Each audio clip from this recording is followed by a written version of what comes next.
तो स्टूडेंट्स, आज के वीडियो में हम लोग को न्यू चैप्टर पढ़ना है, जिस चैप्टर का नाम है माइक्रोब्स इन ह्यूमन वेलफेयर। इससे पहले मैंने strategies for enhancement in food production पढ़ाया है।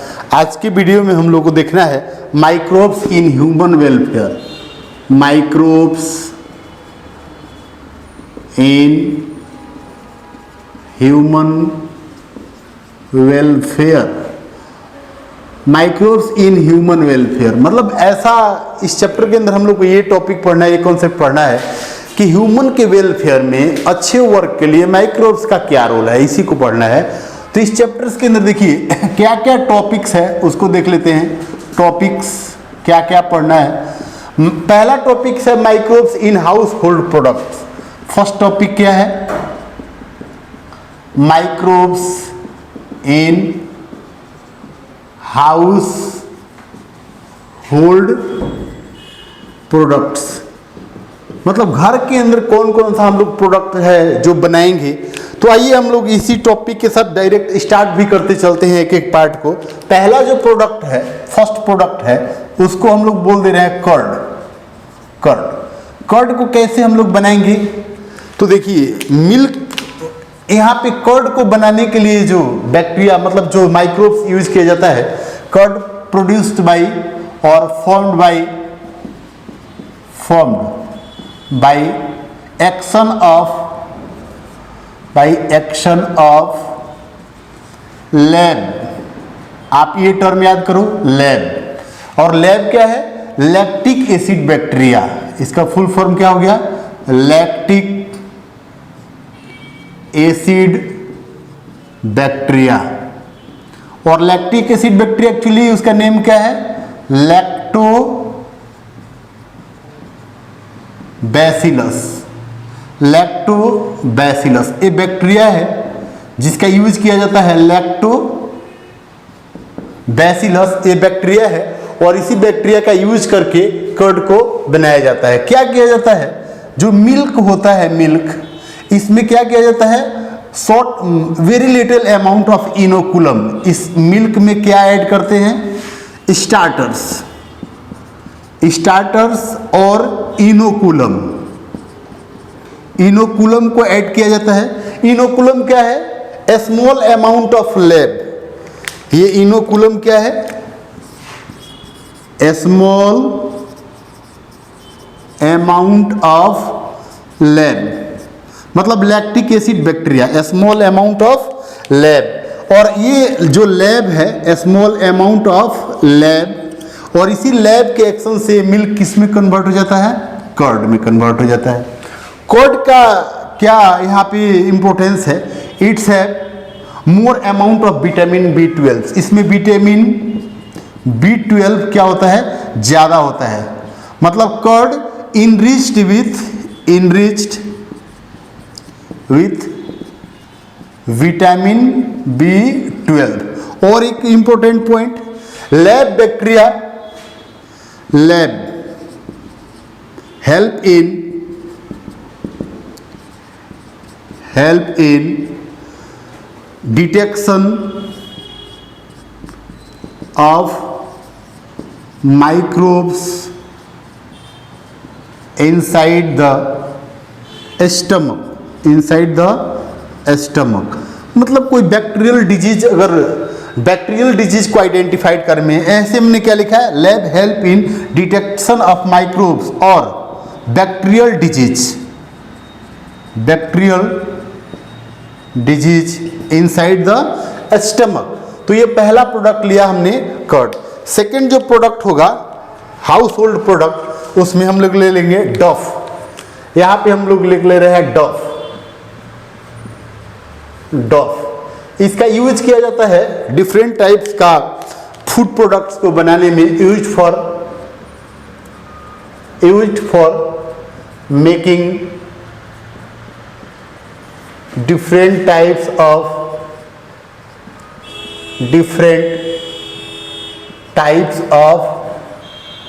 food products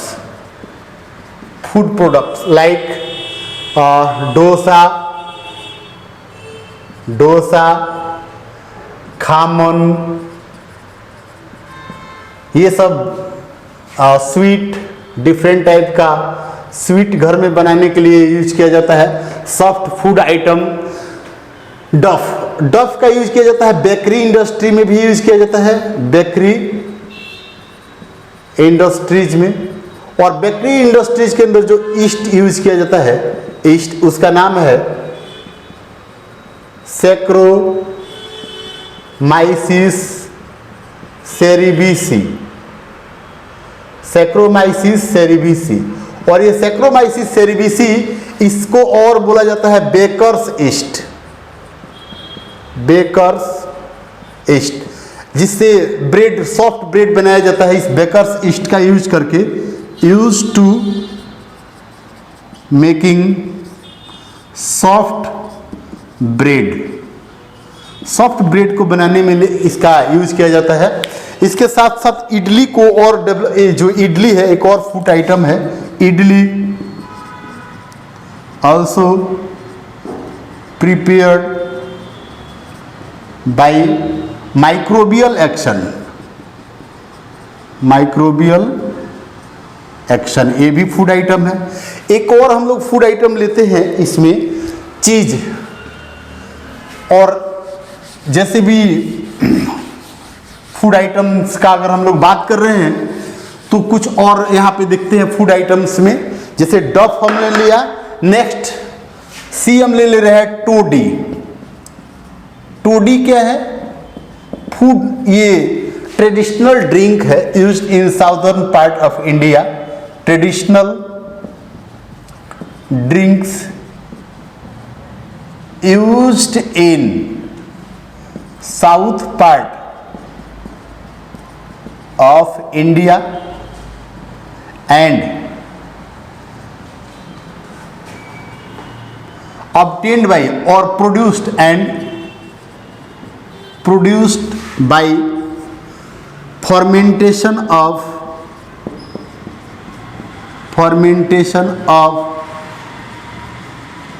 palm sap। Palm जो सैप होता है, जो टोडी प्लांट्स जिसको हम लोग पाम बोलते हैं ना, इसके सैप को फर्मेंट करके बनाया जाता है टोडी को। नेक्स्ट जो फूड आइटम आ जाता है इसमें, चीज। तो चीज जो है ये ओल्डेस्ट और traditional food item, developed by और produced by the microbial action. Next जो फूड आइटम ले रहे हैं, हाउस होल्ड प्रोडक्ट में हम लोग देख रहे हैं, microbes in house hold product. इसमें जो नेक्स्ट फूड आइटम लेंगे वो चीज है, डी, चीज। क्या है? Oldest food item. ये क्या है? ओल्डेस्ट फूड आइटम, ये ओल्डेस्ट फूड आइटम्स है। और चीज जो होता है जनरली ये दो टाइप का ही चीज है, और भी इसमें कम्बोर्ड चीज भी आ जाता है। तो फर्स्ट हम लोग लेते हैं इसमें स्विस चीज, स्विस चीज। और जो सेकेंड है इसको बोलते हैं रॉकफोर्ट, रॉकफोर्ट चीज। ये जो होता है produced by action of bacteria, produced by propioni, यहाँ पे एक बैक्टीरिया का नाम देंगे हम, प्रोपियोनी बैक्टीरियम सारमानी, सारमानी आप याद कर लो, प्रोपियोनी बैक्टीरियम सारमानी। और इस प्रोपियोनी बैक्टीरियम सारमानी का एक्शन होता है मिल्क पर, और मिल्क को फर्मेंट करके ये स्विस चीज बनाया जाता है, स्विस चीज। इसका मेन कैरेक्टरिस्टिक फीचर क्या है इस स्विस चीज का? सपोज मान के चलो ये स्विस चीज है, तो इस स्विस चीज के ऊपर क्या होता है? लार्ज होल होता है, इसके पास ये लार्ज होल होगा for elimination of carbon dioxide, large whole, large whole for elimination of CO2. Just roquefort produced by action of fungus, produced by action of fungus, और वो फंगस कौन सा है? Penicillium roqueforti. फंगस का name क्या है? Fungus penicillium roqueforti. और ये पेनिसिलियम रोकफोर्टाई मिल्क को फर्मेंट करता है, और मिल्क को फर्मेंट करने से क्या डेवलप होगा? रॉकफोर्ट चीज। और इसका क्या इंपॉर्टेंट कैरेक्टरिस्टिक फीचर है? ये सपोज मान के चलिए चीज का एक पार्ट है, पीस है इसका, तो इसके पास स्मॉल पोर्स होता है, स्मॉल पोर्स। ये क्या है? Small pores for elimination of CO2। CO2 के एलिमिनेशन के लिए इसके ऊपर स्मॉल पोर्स प्रेजेंट होता है। तो ये मैंने कुछ फूड आइटम्स बताया, किसका रोल होता है? Microbes in house hold products. Next जो टॉपिक है माइक्रोब्स इन इंडस्ट्रियल प्रोडक्ट। तो नेक्स्ट टॉपिक देखते हैं। इस चैप्टर के अंदर टोटल 6 टॉपिक है, हम एक एक करके सबको एक्सप्लेन करते हैं। और AIPMT के अंदर नीट के अंदर जो टोटल क्वेश्चन पूछने का वेटेज है वो 3 to 5 क्वेश्चन पूछ देता है इस चैप्टर से। तो सेकंड जो टॉपिक है उसको लिखते हैं microbes in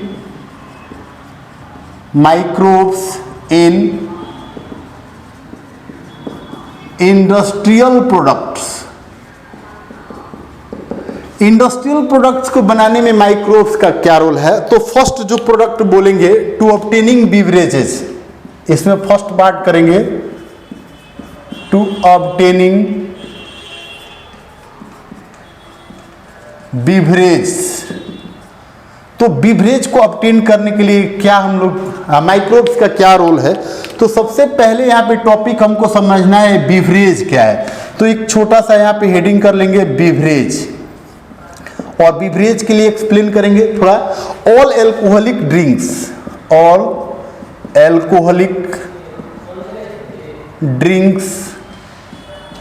are called as beverage.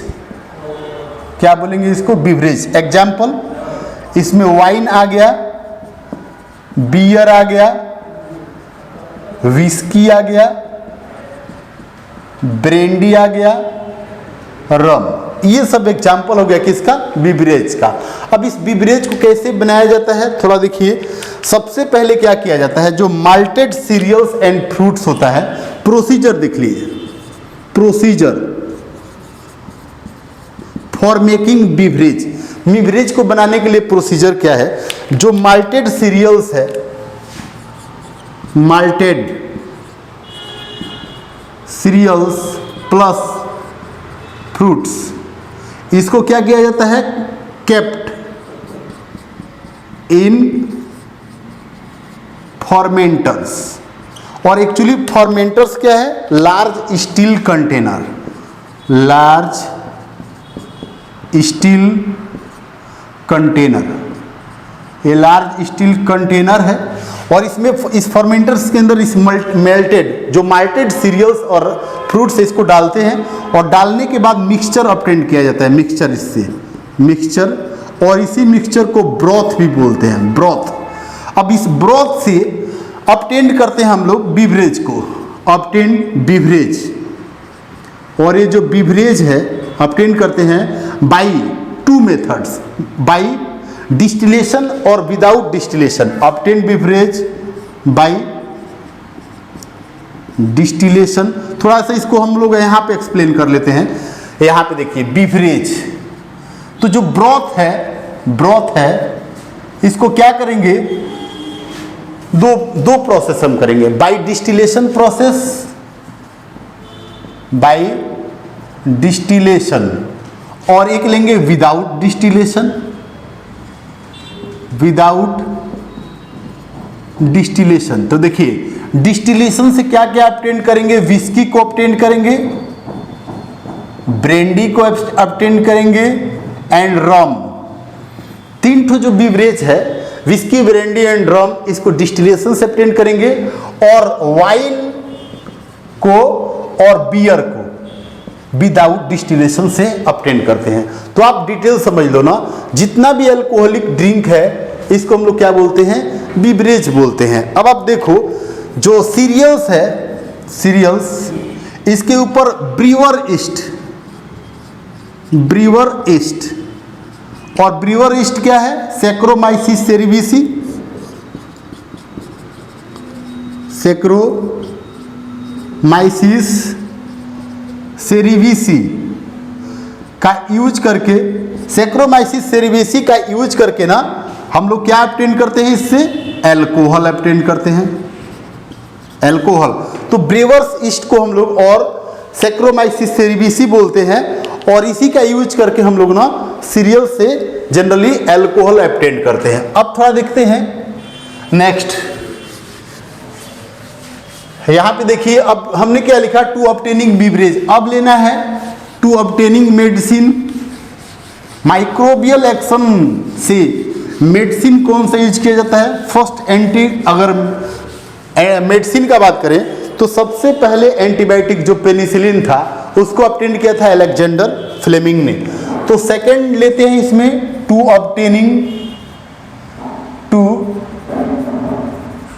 Obtaining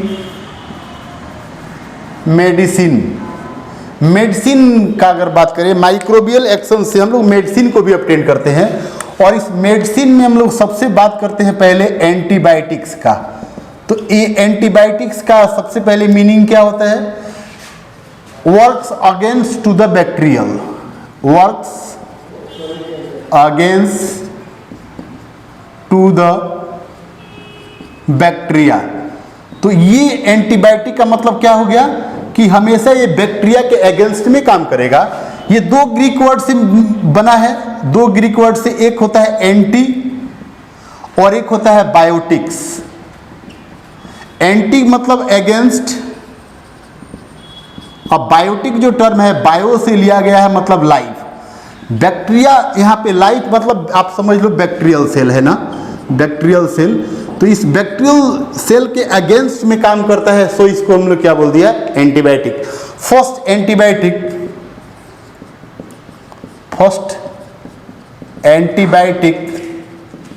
penicillin was discovered by Alexander Fleming,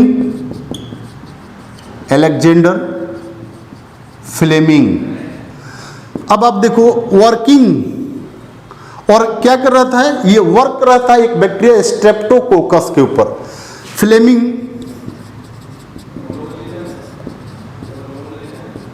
working on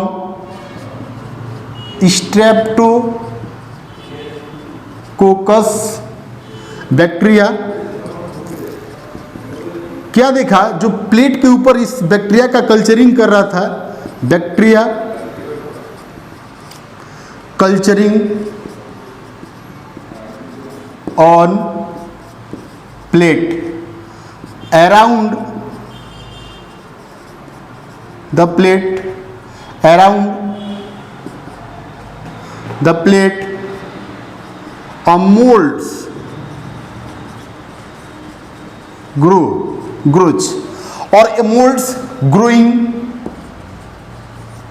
which inhibits the growth of bacteria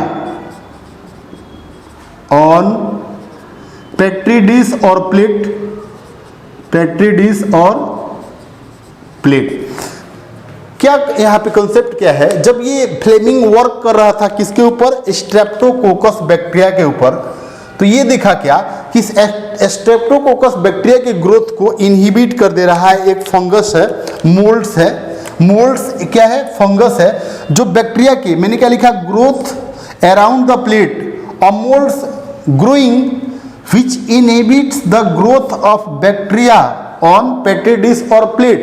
और ये जो मोल्ड्स था, उस मोल्ड्स का नाम क्या था, जो मोल्ड्स था उस मोल्ड्स का नाम क्या था, पेनिसिलियम नोटेटम, पेनिसिलियम नोटेटम। और ये पेनिसिलियम नोटेटम क्या है, एक फंगस है, और इसी फंगस से सबसे पहला एंटीबायोटिक पेनिसिलिन ऑब्टेंड किया गया।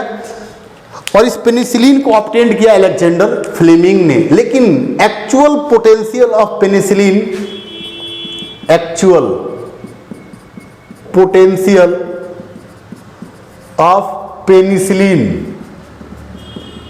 was explained by Ernst Chain and Howard Florey। इस वर्क के लिए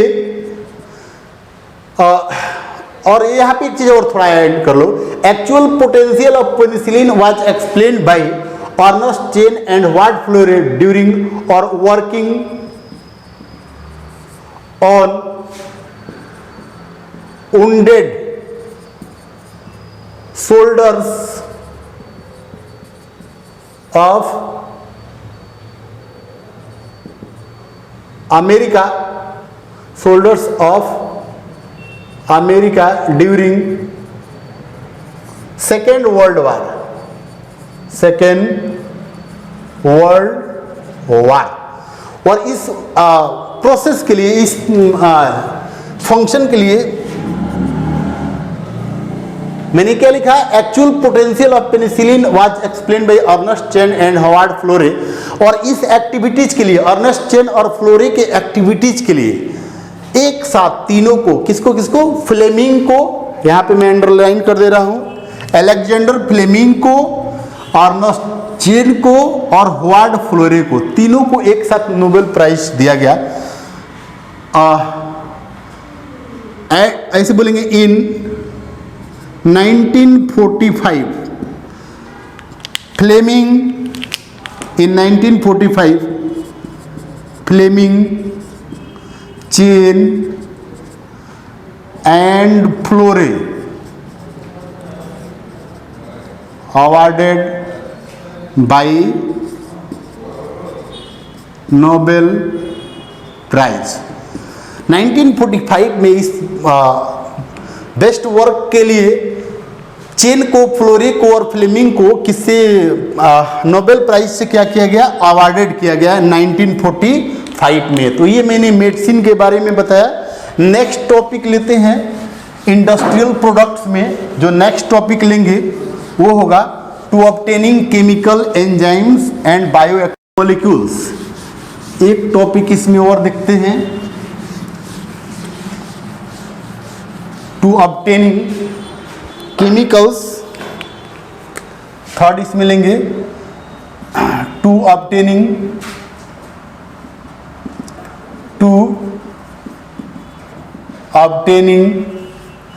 केमिकल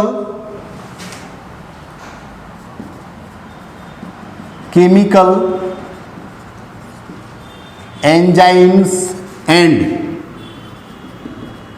बायोएक्टिव मॉलिक्यूल्स। थोड़ा देखिएगा, इंडस्ट्रियल प्रोडक्ट में माइक्रोबियल एक्शन से केमिकल कौन कौन सा हम ऑब्टेन करेंगे, एंजाइम कौन सा ऑब्टेन करेंगे, और बायोएक्टिव मॉलिक्यूल्स का कौन सा, बायोएक्टिव मॉलिक्यूल कौन सा हम लोग ऑब्टेन करेंगे। तो पहला हम लोग बात कर लेते हैं केमिकल का। फर्स्ट इसमें लेते हैं केमिकल, और केमिकल में मेनली हम लोग एसिड का बात करेंगे। कौन कौन सा एसिड है जो बैक्टीरिया से हम लोग ऑब्टेन करेंगे। सबसे पहला इसमें जो एसिड आ जाएगा, जैसे एसिटिक एसिड आप ले लीजिए। एसिटिक एसिड किससे ऑब्टेन करेंगे, एसिटोबैक्टर एसिटाई, एसिटोबैक्टर एसिटाई ये बैक्टीरिया है जिससे इस एसिड को ऑब्टेन किया जाता है। सेकेंड जो एसिड है वो हो गया साइट्रिक एसिड। सबसे ज़्यादा जो सावर फ्रूट्स होता है, जैसे लेमन हो गया, मतलब उसके अंदर प्रेजेंट होता है, सिट्रस के अंदर, सिट्रस से ही साइट्रिक एसिड टर्म लिया गया है। और ये किससे ऑब्टेन किया जाएगा, एक फंगस है जिसका नेम है एस्परजिलस नाइगर। ये फंगस है जिससे इसको ऑब्टेन किया जाता है। साइट्रिक एसिड को। थर्ड यहाँ पे ले लीजिए ब्यूटायरिक एसिड। ब्यूटायरिक एसिड किससे प्रिंट किया जाता है? क्लोस्ट्रीडियम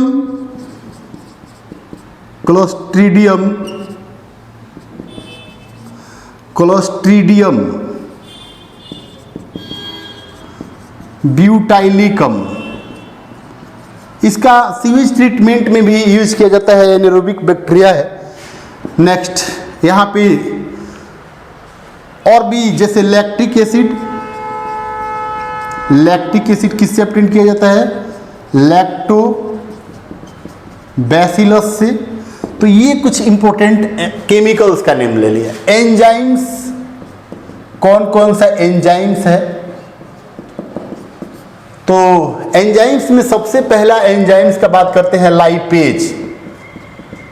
लाइपेज एंजाइम का क्या रोल है? Use for removing oil stain from laundry.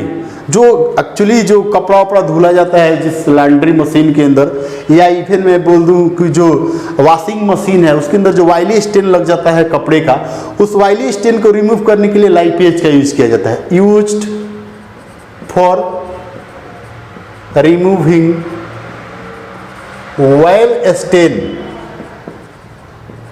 From laundry. Lipase हो गया। सेकेंड एंजाइम का अगर बात करो तो pectinase and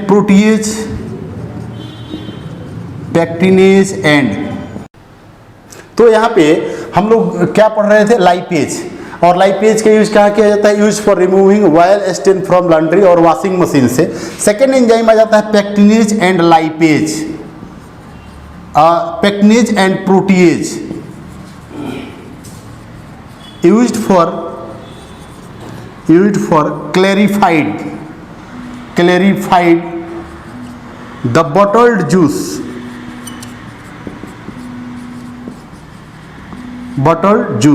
during selling in market। तो ये बॉटल जूस को क्लैरिफाइड करने के लिए पैक्टिनेज और प्रोटीएज का यूज किया जाता है। इसी तरह से एक और एंजाइम है स्ट्रेप्टोकाइनेज। तो जो स्ट्रेप्टोकाइनेज है इसका यूज किया जाता है क्लॉट बूस्टर एजेंट, स्ट्रेप्टोकाइनेज। और इसको ये ऐसा एंजाइम है produced from Streptococcus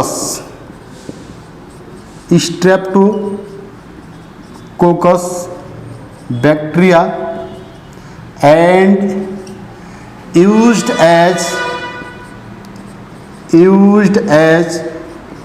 clot booster। ये टर्म आप याद करो, क्लॉट बूस्टर। और एक्चुअली जब क्लॉट का फॉर्मेशन होता है, ब्लड क्लॉटिंग हो जाता है ना during myocardial fraction infraction leading to heart attack. जब हार्ट के अंदर ब्लॉकेज हो जाता है ना, हार्ट अटैक होने से हार्ट के अंदर जो ब्लड क्लॉटिंग हो जाता है, उस ब्लड क्लॉटिंग को रिमूव करने के लिए एंजाइम यूज किया जाता है स्ट्रेप्टोकाइनेज। ये वाला जो टॉपिक था ये थर्ड टॉपिक था। फर्स्ट जो टॉपिक बताया उसके बाद सेकेंड टॉपिक बताया, ये थर्ड टॉपिक हो गया।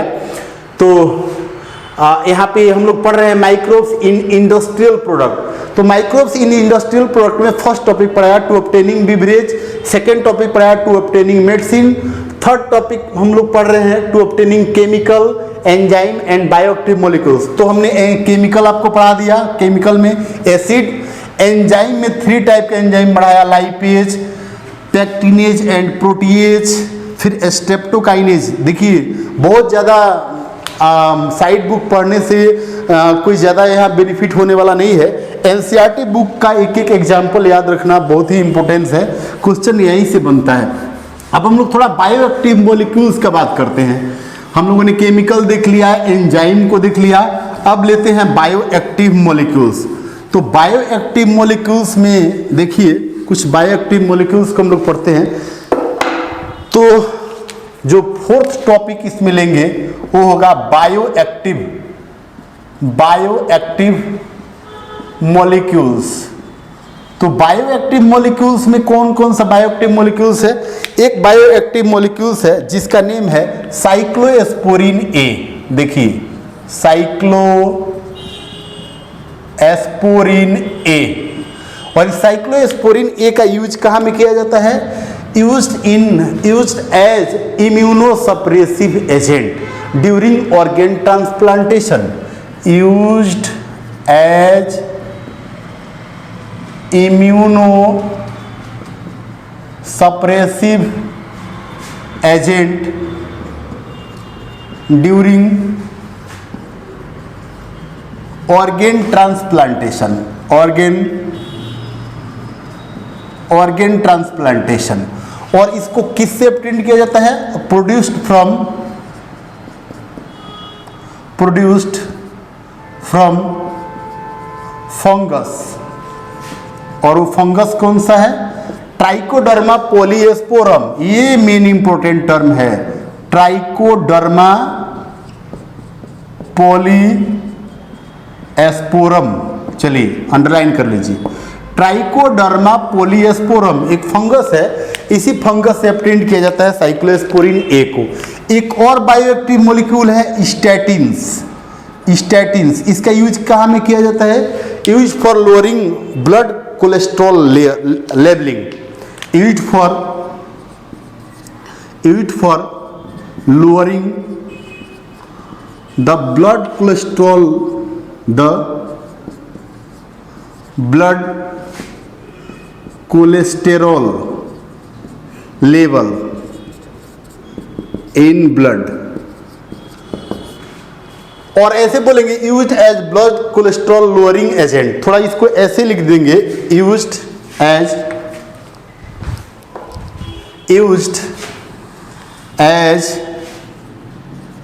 Blood cholesterol lowering agent. तो ये मैंने कुछ बायोएक्टिव मॉलिक्यूल्स के बारे में बताया। अब नेक्स्ट टॉपिक देखिए, माइक्रोब्स इन इंडस्ट्रियल प्रोडक्ट्स में हम लोगों ने इतना टॉपिक को पढ़ा।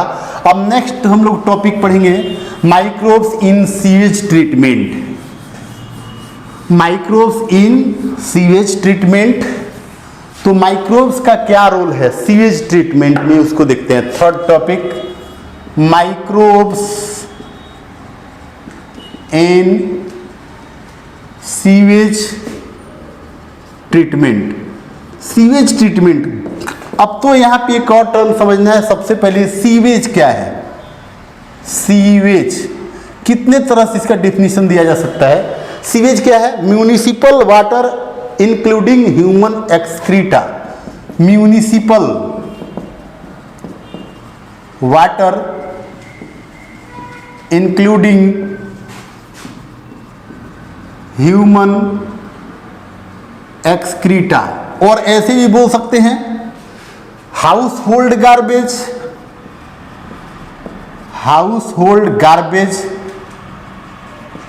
Plus human excreta plus microbes. ऐसा वाटर जिसके अंदर ये सारा प्रोडक्ट है, सब चीज मिला हुआ है, house hold garbage, human excreta, microbes. तो उस तरह के सीवेज को, उस तरह के म्यूनिसिपल वाटर को ही हम लोग क्या बोलेंगे? सीवेज बोलेंगे। अब ये देखो सॉरी, इस सीवेज को ट्रीट करने के लिए जो प्लांट्स बनाया जाता है उसको बोलते हैं sewage treatment plant. Sewage treated in sewage treatment plants, और इसको STPS भी बोलते हैं, sewage treatment plants. STPS sewage treatment plants. तो थोड़ा देखना है इस सीवेज ट्रीटमेंट प्लांट्स में, before dumping the sewage in natural resources और वाटर बॉडी टू, यहाँ पे क्या करते हैं? सीवेज को क्या करते हैं? ट्रीटेड करते हैं। Sewage treated before, sewage treated before dumping in natural water bodies sewage treated before dumping in natural water bodies in sewage treatment plants। अब थोड़ा ये देखना है कि जो सीवेज का ट्रीटमेंट है वो कितने तरीके से होता है। Sewage sewage treatment take place by two method ऐसे बोलेंगे, मेथड्स ऑफ सीवेज ट्रीटमेंट। तो सीवेज ट्रीटमेंट का दो मेथड है, एक है प्राइमरी ट्रीटमेंट और एक होता है सेकेंडरी ट्रीटमेंट और बायोलॉजिकल ट्रीटमेंट। प्राइमरी ट्रीटमेंट और सेकेंड क्या होता है, सेकेंडरी ट्रीटमेंट और बायोलॉजिकल ट्रीटमेंट। तो हम लोग बात करते हैं, एक एक प्रोसीजर को हम लोग देखते हैं कैसे सीवेज का ट्रीटमेंट होता है।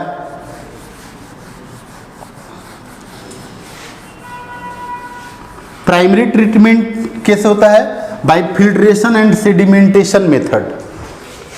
यहाँ पे प्राइमरी ट्रीटमेंट में बहुत बड़ा कोई ये कंसेप्ट नहीं है, तो फर्स्ट हम लोग ले लेते हैं यहाँ पे प्राइमरी ट्रीटमेंट। प्राइमरी ट्रीटमेंट कैसे होता है, to remove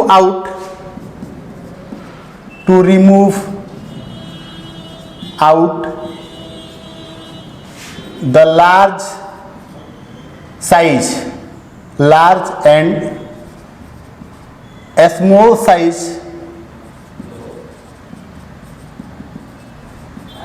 particles by filtration method।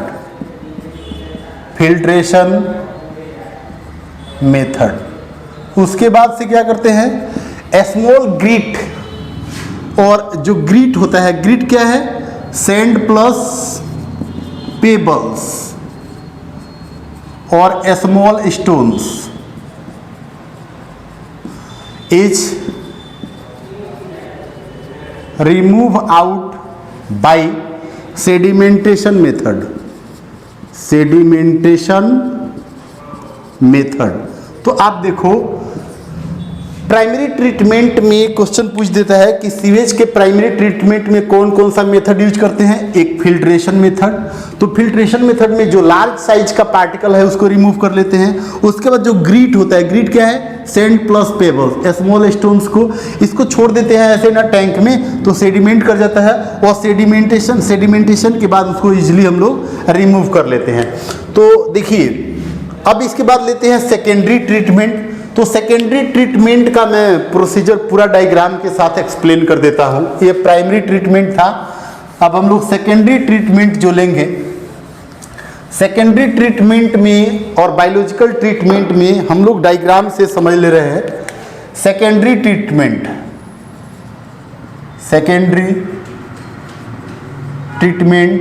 और बायोलॉजिकल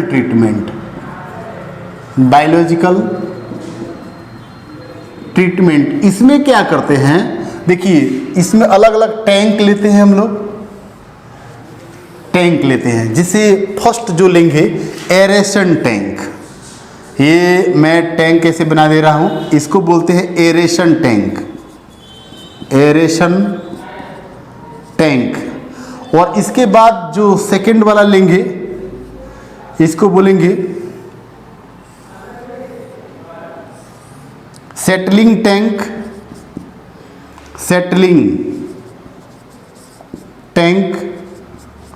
और फिर से आ जाएगा एनएरोबिक स्लज डाइजेस्टर, एक लेते हैं एनएरोबिक स्लज डाइजेस्टर। और फाइनली इसके बाद क्या कर देते हैं हम लोग, जो वाटर होता है उसको वाटर बॉडीज, यहाँ पे ये समझ लीजिए कि ये वाटर बॉडीज है, natural water body, simple natural body में जैसे रिवर ले लीजिए, रिवर के अंदर इस वाटर को फाइनली डंप करना है। इससे पहले मैं एक और टैंक लेता हूं, सेटलिंग टैंक और ले रहा हूं, थोड़ा इसको समझ लीजिए। यहाँ पे इसको यहाँ पे और लिख रहा हूं इसको सेटलिंग टैंक, सेटलिंग टैंक। थोड़ा सा यहाँ पे समझना है कि जो हम लोग सीवेज ले रहे हैं ना, सीवेज का ट्रीटमेंट करेंगे हम लोग। सीवेज पहले डालेंगे सेटलिंग टैंक के अंदर, ये सीवेज है।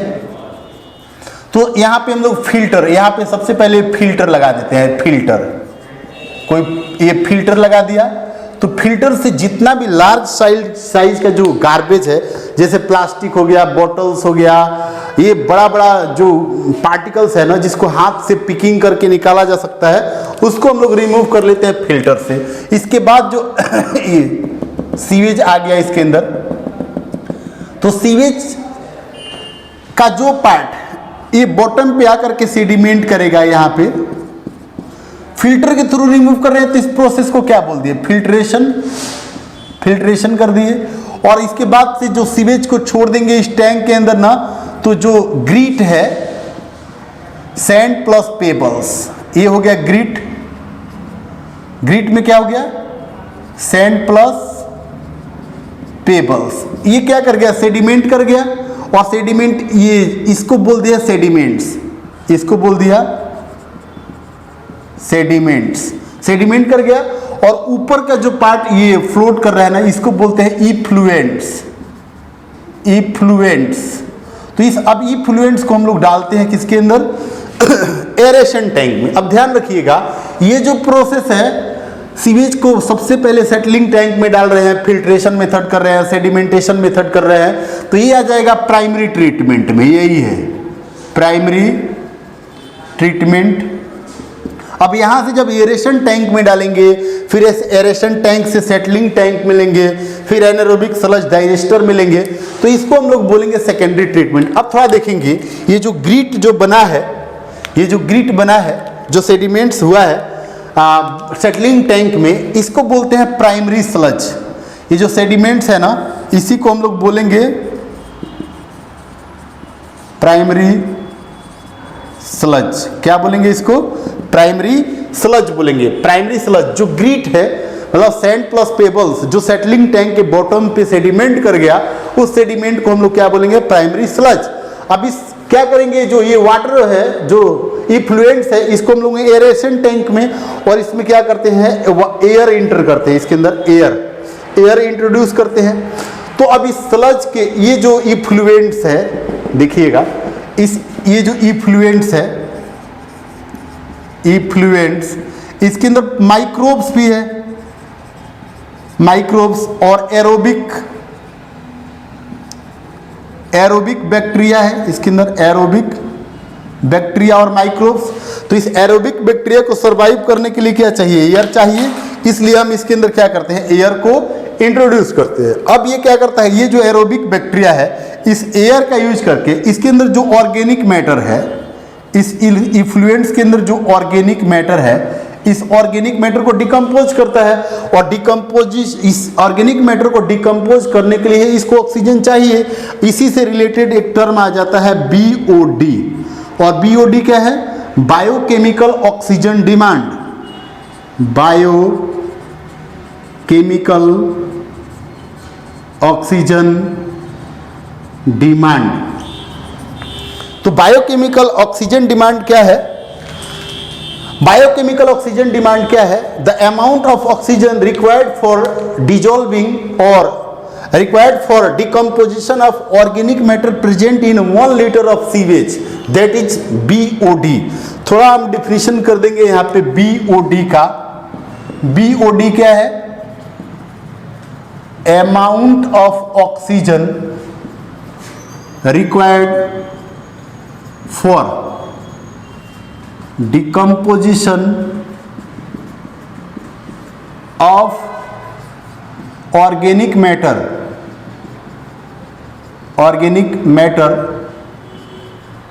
present in 1 liter, ये बात बोलना बहुत ही जरूरी है, 1 liter of सीवेज। तो 1 लीटर सीवेज के अंदर जितना ऑर्गेनिक मैटर है, उस ऑर्गेनिक मैटर को डिकम्पोज करने के लिए जितना ऑक्सीजन चाहिए उसी को बोलते हैं बीओडी। तो जिस वाटर का बीओडी जितना ज़्यादा होगा, अगर बीओडी जिस वाटर का ज़्यादा होगा वो वाटर क्या होगा, वाटर और सीवेज क्या होगा, मोर पोल्यूटेड, वाटर और सीवेज मोर पोल्यूटेड होगा। मतलब जिस वाटर में, ऐसे बोले, जिस वाटर के अंदर बीओडी का अमाउंट ज़्यादा होगा, जिस वाटर को बीओडी ज़्यादा चाहिए, वो क्या इंडिकेट करेगा, वाटर मोर पोल्यूटेड। अब थोड़ा देखिए, अब यहाँ पे जो इफ्लुएंट बच गया है ऑर्गेनिक मैटर को, तो ये जो माइक्रोब से डिजोल्व कर लिया, इसके बाद जो इफ्लुएंट्स है, इस इफ्लुएंट्स को हम लोग डालेंगे किसके अंदर, सेटलिंग टैंक के अंदर। अब सेटलिंग टैंक के अंदर आने से जो एरोबिक बैक्टीरिया है वो सेडिमेंट कर जाएगा सेटलिंग टैंक में, यहाँ पे आकर के सेडिमेंट कर गया, ये क्या होगा, प्रेसिपिटेशन ऑफ एरोबिक बैक्टीरिया, और इसी को बोलते हैं क्या, एक्टिवेटेड स्लज। एक और क्वेश्चन पूछता है इसमें, फोल्क्स क्या होता है, यहां में मैं लिख दे रहा हूं folks, the mass like aggregation of bacteria with fungal cells, masses of bacteria with fungal filament, तो इसी को फोल्क्स बोलते हैं। और इस फोल्क्स का फॉर्मेशन कहाँ में हो रहा है, एरेशन टैंक में। ये जो एरोबिक बैक्टीरिया है, ये एरोबिक बैक्टीरिया फंगल फिलामेंट, जो फंगल फिलामेंट है, फंगल फिलामेंट, इसके साथ मासेस नेटवर्क लाइक स्ट्रक्चर बनाता है ना, और इसी को क्या बोल रहे हैं हम लोग, फोल्क्स। इसका जरूरत क्या है फोल्क्स का, कि जिस इसके अंदर, मतलब इस इफ्लुएंट्स के अंदर जो ऑर्गेनिक मैटर है, उस ऑर्गेनिक मैटर को ये फोल्क्स क्या करेगा, डिकम्पोज करेगा। और जब इसके बाद एरेशन टैंक से अब इफ्लुएंट्स को हम डालेंगे सेटलिंग टैंक के अंदर, तो यहाँ में जो फोल्क्स होगा, बैक्टीरिया होगा, वो सेडिमेंट कर जाएगा, और ये फोल्क्स का जो सेडिमेंटेड पार्ट है ना, इसी को बोलते हैं एक्टिवेटेड स्लज। अब इसके बाद यहाँ में जो इफ्लुएंट्स बचेगा, अब धीरे धीरे वाटर प्योर हो रहा है, तो इस इफ्लुएंट्स को हम लोग डालेंगे किसके, एनएरोबिक स्लज डाइजेस्टर। इस एनएरोबिक स्लज डाइजेस्टर में देखेंगे कि यहाँ में जो एनएरोबिक बैक्टीरिया है, एनएरोबिक बैक्टीरिया, और एनएरोबिक बैक्टीरिया जनरली मिथेनोजेंस होता है, मिथेनोजेंस। ये मिथेनोजेंस क्या करेगा कि जो एरोबिक बैक्टीरिया है, जो फोल्क्स है, फोल्क्स, इसको डाइजेस्ट करेगा, और डाइजेस्ट करके यहाँ पे क्या प्रोड्यूस करेगा, बायोगैस बनाएगा, बायोगैस। और बायोगैस का यूज, बायोगैस का मिक्सचर क्या क्या है जी, CO2 है, H2S है, प्लस CO2 है, कार्बन, मीथेन मेन कंपोनेंट है। बायोगैस का क्वेश्चन पूछता है, बायोगैस का मेन कंपोनेंट क्या होता है, methane, main component of biogas, अभी पढ़ाऊंगा। तो अब इसके बाद क्या करेंगे, अब फाइनली इस इफ्लुएंट्स को निकाल करके हम लोग नेचुरल वाटर बॉडीज के अंदर डाल देंगे। तो इस तरह से क्या हो जाएगा, ये मैंने टॉपिक आप लोगों को पढ़ा है, माइक्रोब्स इन सीवेज ट्रीटमेंट। अब हम लोग लेते हैं क्या, microbes in biogas production. Fourth topic को लेते हैं, माइक्रोब्स इन बायोगैस प्रोडक्शन। तो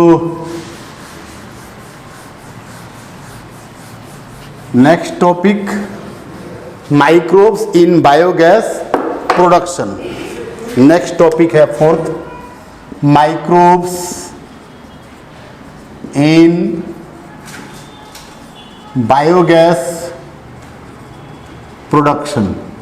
तो बायोगैस प्रोडक्शन में माइक्रोब्स का क्या रोल है, इसको देखते हैं। बायोगैस, सबसे पहला कॉन्सेप्ट ये जाता है। बायोगैस का मतलब क्या है? बायोगैस को और हम लोग बोलते हैं गोबर गैस। गोबर गैस, इसको प्रोड्यूस्ड किया जाता है by the cow dungs, produced by decomposition of cattle dung और काउ डंग, कैटल डंग और काउ डंग। थोड़ा देखिए, बायोगैस का मेन यहां पे क्वेश्चन अभी पूछता है ना, बायोगैस का क्या क्या कंपोजिशन है? कंपोजिशन, इसके अंदर मीथेन सबसे मेन गैस, मेन कंपोनेंट अभी बताया हूं, मेन कंपोनेंट ऑफ बायोगैस।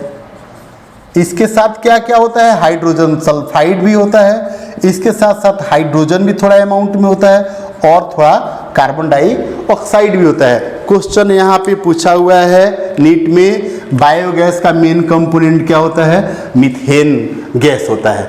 अब थोड़ा इस बायोगैस को कैसे प्रोड्यूस किया जाता है, सिंपल टर्म समझ लीजिए। जो काऊ डंग है, काऊ डंग, इस काऊ डंग के अंदर सबसे ज्यादा अमाउंट में क्या होता है? सेलुलोज होता है। प्लांट प्रोडक्ट, प्लांट का सेल वॉल किससे बना होता है? सेलुलोज से बना होता है।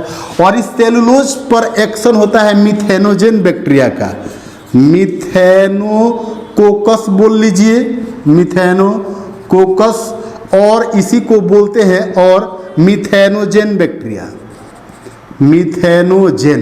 और क्वेश्चन पूछा है कि जो मिथेनोजेन है प्रिमिटिव बैक्टीरिया है और इसी को बोलते हैं आर्ची बैक्टीरिया। ये क्या है? आर्ची बैक्टीरिया है और प्रिमिटिव बैक्टीरिया। और एक टर्म और आपसे क्वेश्चन पूछ देगा कि जो आर्ची, ये मिथेनोजेन है, aerobic bacteria, anaerobic bacteria? Complete anaerobic, anaerobic bacteria है। अब थोड़ा देखेंगे, इस एनएरोबिक बैक्टीरिया का सेलुलोज पर एक्शन होता है ना, और इसी से क्या बनाता है? बायोगैस और गोबर gas.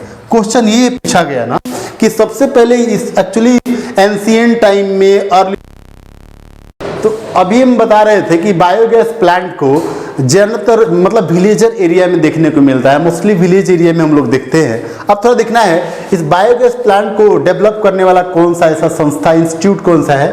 Biogas plant, biogas plant और गोबर gas plant developed by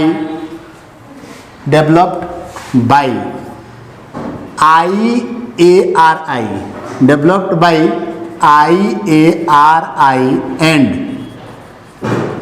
KVIC। अब थोड़ा देखना है, ये दोनों का फुल फॉर्म आप लोग देख लीजिए। IARI क्या है? IARI Indian agricultural research institute, Indian agricultural research institute. और KVIC क्या है? Khadi and village industries commission, village industries commission. दो इंस्टीट्यूट मिलकर के बायोगैस प्लांट को सबसे पहले डेवलप किया गया था, डेवलप किया था। इसमें बहुत बड़ा कोई कॉन्सेप्ट नहीं है। एक जैसे क्या होता है, ब्रिक्स का बना हुआ 10 to 15 फीट, ऐसे मैं बोलूँ, ऐसे ब्रिक्स का बना हुआ 10 to 15 फीट, नीचे का ये जो फ्लोर होता है फ्लैट नहीं होता है, ये कर्व होता है, और 10 to 15 feet deep in soil, soil के अंदर 10 to 15 फीट डीप इसको बनाया जाता है, मेड अप ऑफ ब्रिक्स। ये जो बायोगैस प्लांट होता है made up of cement and concretes, cement और कंक्रीट्स का बना होता है। और इसका यहाँ पे एक गैस होल्डर लगा रहता है, एक गैस होल्डर है, जो गैस को होल्डिंग करता है और यहाँ से एक पाइप को निकाल करके यहाँ पे नॉब को लगा दिया जाता है जिससे होल्ड ये ओपन और क्लोज किया जा सकता है। ये हो गया, ये की जनरली लगा रहता है। ये गैस होल्डर है, गैस होल्डर। और यहाँ से एक इनलेट, बहुत सिंपल, ऐसे एक इनलेट रहता है, इनलेट, जिससे क्या ऐड किया जाता है, स्लरी। स्लरी को ऐड किया जाता है, स्लरी। और ये स्लरी क्या है, काऊ डंग प्लस वाटर, काऊ डंग प्लस वाटर, इसको ऐड कर दिया जाता है। और यहाँ पे ये स्लरी आ गया, स्लरी। और ये स्लरी के अंदर मिथेनोजेन बैक्टीरिया होता है, मिथेनोजेन। और ये डिकम्पोज करता है किसको, काऊ डंग को। और यहाँ से क्या प्रोड्यूस होता है, बायोगैस। और ये बायोगैस इस गैस होल्डर के अंदर स्टोर होता है और फाइनली इस ट्यूब से ये गैस बाहर निकलता है। तो ये बहुत सिंपल कॉन्सेप्ट। और यहाँ से एक आउटलेट लगाया जाता है, आउटलेट। और ये आउटलेट ऐसा ये आउटलेट होता है। यहाँ से ये जो डिकम्पोज्ड मटेरियल है इसको निकाल करके और यूज किया जाता है decomposed material removed from outlet and used for और used as fertilisers, as fertilisers के फॉर्म में इसको यूज करते हैं। तो ये हो गया आपका बायोगैस प्लांट। अब थोड़ा एक टॉपिक और है छोटा सा, उसको देख लेते हैं। Microbes as bio control agents. और माइक्रोब्स जो होता है बायो कंट्रोल एजेंट्स का काम कैसे करता है, तो microbes as bio control agents. Next topic fourth जो हो जाएगा, fifth topic, microbes as bio control agents. तो प्लांट्स को पेस्ट से ये प्रिवेंट करता है, पेस्ट से बचाता है। जैसे एग्जांपल ले लो, एक बैक्टीरिया है, बैक्टीरिया जिसका नाम है बैसिलस थुरिंजिएंसिस, और इसी को इंट्रोड्यूस किया गया सबसे पहले कॉटन प्लांट्स के अंदर। और कॉटन प्लांट्स के अंदर इंट्रोड्यूस करके बीटी कॉटन डेवलप किया गया, बीटी कॉटन। और ऐसा प्लांट है रेजिस्टेंट फ्रॉम पेस्ट। और ये प्लांट्स क्या है, रेजिस्टेंट टू पेस्ट।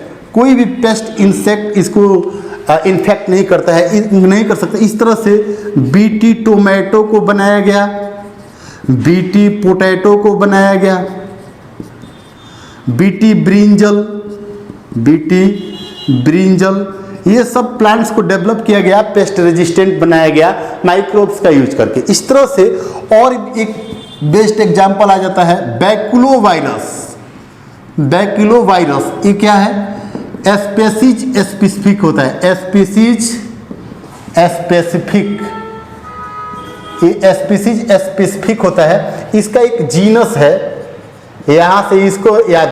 अब यहाँ पे देखिए जो बैकुलोवायरस है ये स्पेसीज स्पेसिफिक होता है। ये स्पेशल पेस्ट को ही ये डिस्ट्रॉय कर सकता है। और इस बैकुलोवायरस का एक जीनस है जिसका नेम है न्यूक्लियो पॉलीहेड्रो वायरस। और ये यूज किया जाता है बायो कंट्रोल एजेंट के फॉर्म में। तो इस तरह से बायो कंट्रोल एजेंट के में भी ये माइक्रोब्स का यूज किया जाता है। नेक्स्ट टॉपिक आप लोग देख लीजिए 6 नंबर, microbes as bio fertilizers, bio fertilizers. तो आप देखो बायो फर्टिलाइजर्स मतलब बहुत सारा ये माइक्रोब्स है जो बायो फर्टिलाइजर्स का काम करता है। जैसे blue green algae, BGA, Nostoc हो गया, नोस्टॉक, एनाबीना, ये सब फ्रेंकिया, ये बायो कंट्रोल बायो फर्टिलाइजर्स का भी काम करता है। जो राइजोबियम है, rhizobium fix nitrogen in leguminous plants. Mycorrhiza, mycorrhiza, mycorrhiza, तो माइकोराइजा जो है ना, ये भी बायो फर्टिलाइजर्स का काम करता है। जनरली कोरेलॉइड रूट्स जो साइकस के अंदर है, कोरेलॉइड रूट्स इन साइकस, ये भी जनरली बायो फर्टिलाइजर्स का ही काम करता है। मेनली आपको यहाँ पे ये ध्यान रखना है, जो ब्लू ग्रीन एल्गी है, नोस्टॉक हो गया, एनाबीना हो गया, फ्रैंकिया हो गया, ऑक्सीलेटोरिया हो गया, ये सब जो है जो ब्लू ग्रीन एल्गी है, ये बायो फर्टिलाइजर्स का काम करता है। तो मैंने शॉर्ट में इसका मैंने कॉन्सेप्ट इस चैप्टर का बताया है। स्टूडेंट, ये चैप्टर यहीं पे कंप्लीट हो जाता है, लेकिन आप लोगों को थोड़ा एनसीईआरटी को फिर अच्छा से पढ़ना है और मेरा ये टॉपिक मैंने जो पढ़ाया उसको देखना है। इसके बाद हम लोग मिलेंगे न्यू चैप्टर के साथ न्यू वीडियो में। आज के लिए इतना ही। Okay, thank you.